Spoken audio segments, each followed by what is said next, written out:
নমস্কার বন্ধুরা, আমি শুভ্রনীল। সকলের ছোটবেলার ইমোশন আমাদের প্রিয় কোয়েলদির জন্মদিন। তো আমার মনে হলো যে আজকের চেয়ে ভালো দিন আমি আর পাবো না। আমার এক্সপিরিয়েন্স, প্রথমবার দেখা হওয়া, দিদির সাথে কথা হওয়ার সেই মুহূর্তটা আমার কাছে কেমন ছিল সেটা শেয়ার করবার জন্য। প্রথমে দিদির জন্য অনেক অনেক শুভকামনা তো থাকবেই। দিদির কেরিয়ার অনেক লম্বা হোক, নিজের জোরে দিদি প্রচুর প্রচুর হিট দিতে থাকুক। দিদি অলরেডি লেডি সুপারস্টার এবং সেই স্টারডম যেন বাড়তে থাকে দিদির বয়সের সাথে সাথে, সময়ের সাথে সাথে, সেটা যেন কোনোভাবে না কমে। ভগবানের কাছে এই প্রার্থনাই থাকবে, শুভকামনা থাকবে। প্রথম যখন আমি দিদির সামনে যাই, তো তখন আমি ভিডিও করছিলাম দিদির, এই মিডিয়া পারপাস, এই রিলেটেডই আর কি বলতে পারো। যখন প্রথম ইন্ট্রোডাকশন সামনে দেখা হয়, দিদি আমাকে অনেকক্ষণ হাতে ফোন নিয়ে ভিডিও করতে দেখে নিজে থেকে কথা বলেন অ্যান্ড জিজ্ঞেস করেন যে হাতে ব্যথা করছে না, ফোনটা রাখো না, একটু রেস্ট নাও না। জিজ্ঞেস করেন যে কিভাবে করো, কিভাবে কন্টিনিউ করো। আমি বলি অভ্যাস হয়ে গেছে, যা যা আর কি সমস্ত কথাবার্তা বলি। দেখো, খুব সিম্পল। দিদির হয়তো সেগুলো কোনোদিনও মনে থাকবার কথাও না, কিন্তু আমার মতন একটা সাধারণ ছেলে যে কোয়েলদিকে ছোট থেকে দেখেছে, সিনেমার পর্দায় জিৎ কোয়েল জুটি, দেব কোয়েল জুটি কতটা প্রিয় আমাদের প্রত্যেকের, সেই অভিনেত্রী যখন এই ভিডিও করতে দেখে আমার কষ্ট হচ্ছে কিনা ভাবে এবং তাকে রেস্ট নিতে বলে, দাঁড়াতে বলে, খোঁজ নেয়, বিশাল প্রাপ্তি। অ্যান্ড সেই অভিনেত্রী কত বড় মাপের অভিনেত্রী, কত ভালো একজন মানুষ, সেটার পরিচয় পাওয়া যায়। অ্যান্ড দিদি যখন বেরিয়ে গেলেন সেদিনকে, ওখানে অনেকে ছিল, বড় বড় মিডিয়া পার্সোনাল ছিল, অনেক বড় বড় সেলিব্রিটি তারকাও ছিল। অনেকের সঙ্গে কথা বলে বেরোলেন, অনেক কেন, সবার সাথেই মোরলেস কথা বলে বেরোলেন যে আসছি, গায়ে হাত দিয়ে কথা বলা, সমস্ত কিছু। তোমরা অবাক হবে, আমি ফ্যাল ফ্যাল করে তাকিয়ে দিদির দিকে তাকিয়ে দেখছিলাম। আমি আশাও করিনি যে অত বড় তারকা সে যাওয়ার সময় আমাকে বলে যাবেন বা আমার সঙ্গে কথা বলবেন। আমার গায়ে কাঁধে হাত রেখে আসছি বলে গেল। তো এইগুলো বুঝিয়ে দেয় যে কত বড়, কতটা ভালো মানুষ। কিন্তু একটা কিন্তু আছে। একটা টাইম শুরুতে কোয়েলদিকে আমি ভীষণভাবে অহংকারী মনে করতাম, অ্যারোগেন্ট মনে করতাম। যখন দেখতাম কোনো প্রিমিয়ার শেষে কোয়েলদি হেঁটে বাইরে চলে আসছেন, যখন আমি বাইরে দাঁড়িয়ে থাকতাম একটা টাইম, মানে দূর থেকে দেখতাম কোনো প্রিমিয়ার হলে, দেখি তো কোন কোন সেলিব্রিটি এলো, কেমন দেখতে সত্যিকারের বাস্তবে। সেই সময়টার কথা বলছি, অনেকগুলো বছর এগিয়ে। আমি অহংকারী ভাবতাম, আমি জিদ্দাকে অহংকারী ভাবতাম, জিৎ কোয়েল জুটি তো জিদ্দাকে অহংকারী অ্যারোগেন্ট ভেবেছি, কোয়েল দিকেও ভাবতাম। বাট নয় সেটা, সেই কারণে বলছি জিদ্দার ক্ষেত্রেও তাই, বাট ভিডিওটা জিদ্দাকে নিয়ে নয়, কোয়েল দিকে নিয়ে। এনারা না জেনুইন ফ্যানদেরকে রেসপেক্ট দিতে জানেন। মানে র্যান্ডাম এলাম, জীবনে সিনেমা দেখি না, আর ছবি তুললাম, সেলফি তুললাম, পোস্ট করে দিলাম, এই দেখো কোয়েলের সঙ্গে দেখা হয়ে গেল, কোয়েলকে দেখলাম, একটা ছবি তুললাম, ওই পাবলিক গুলোকে কিন্তু এরা টলারেট করে না। এরা জেনুইনলি স্টার, যারা দর্শক, যে দর্শকরা এনাদেরকে বানিয়েছে তাদেরকে এনারা সম্মান করেন। তাই ওই মিনিমাম যে ব্যাপারটা থাকে, স্টারের যে ব্যাপারটা থাকে না, ওই অরাটা এনাদের মধ্যে রয়েছে। স্বাভাবিকভাবে পাবলিকও ঘেঁষতে পারে না, যারা ঘেঁষে এনারা অতটা টলারেট করেন না, অ্যালাউ করেন না। তার মানে কি এনারা ফ্রেন্ডলি নন, পাবলিক ফ্রেন্ডলি নন? তা কিন্তু নয়।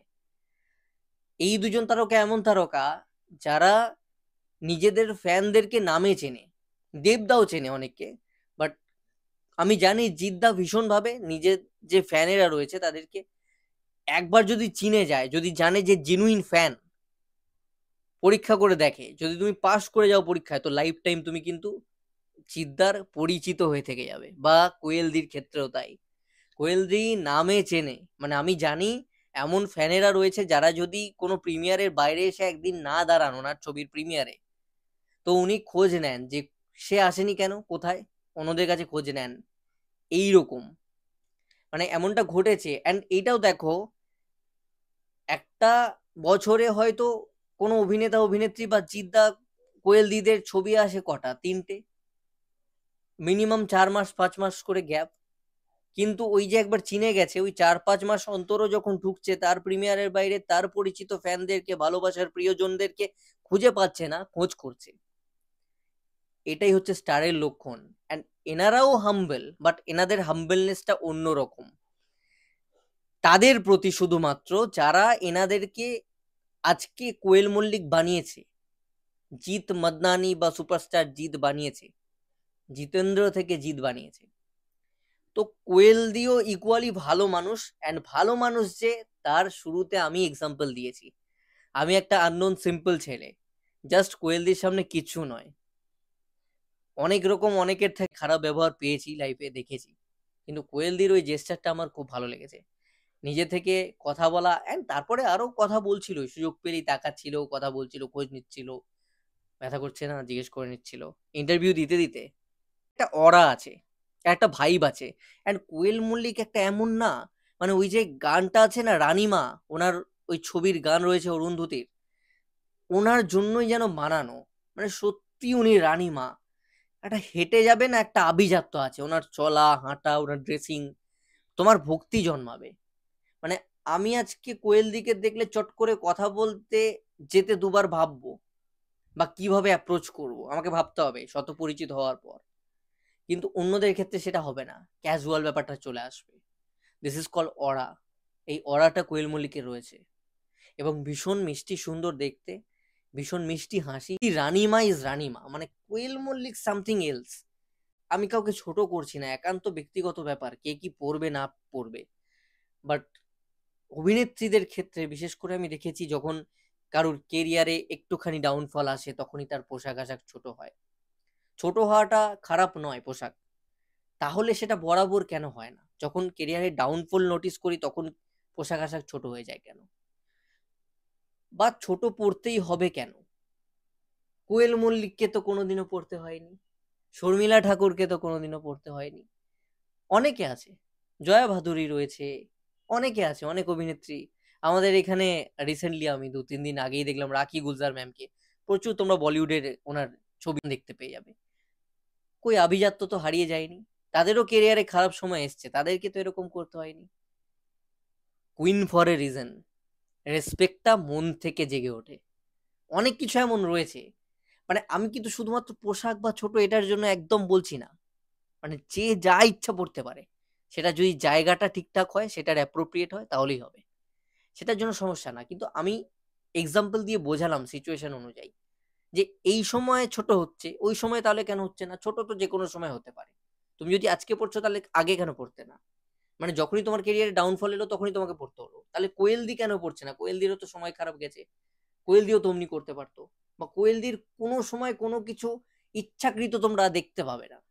অনেক অভিনেতা অভিনেত্রীর অনেক কিছু ইচ্ছাকৃত আমরা দেখি, শো অফ অনেক কিছু থাকে, এবং তার পরবর্তীতেই তুমি যদি সেটা নিয়ে বলো, তখনই তারা বলবে যে হ্যাঁ এইটা এইটা ফেক ফেমিনিজম শুরু হয়ে যাবে।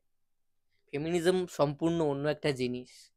আমাদের এখানে দুর্গাপুরে একটা দিদি টোটো চালিয়ে যায়, আমার কাছে সে কোনো অংশে সেলিব্রিটির চেয়ে কম নয়।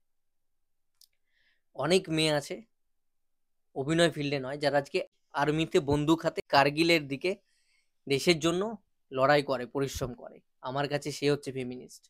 তো এইগুলো ফেমিনিজম। হঠাৎ করে তুমি পোশাক ছোট করে দিলে তখন কেউ বলতে গেলে ফেমিনিজম, বিভিন্ন রকম কথা, এগুলো এগুলো মেয়েরাও, আমার তো অ্যাটলিস্ট দর্শকরা জানে। তো কোয়েল মল্লিক না মানে আলাদা। আমি শুধুমাত্র কোয়েল মল্লিক একটা এক্সাম্পল স্বরূপ বললাম, মানে ড্রেসটা আনা যদি কারো খারাপ লেগে থাকে সেটার জন্য আমি আগাম অগ্রিম সরি বলে দিচ্ছি, কিন্তু ওটা বিষয় নয়। মানে আমি বলতে চাইছি যে এনাকে কখনো এরকম কিছু করতে কেউ কি দেখেছো? তার ছবি কি হিট হয়নি? সে কি স্টার নয়? তাকে তোমরা সুপারস্টার বলবে না? কেউ এমন আছে সে সিঙ্গেল একার ছবি হিট করিয়ে দিচ্ছে?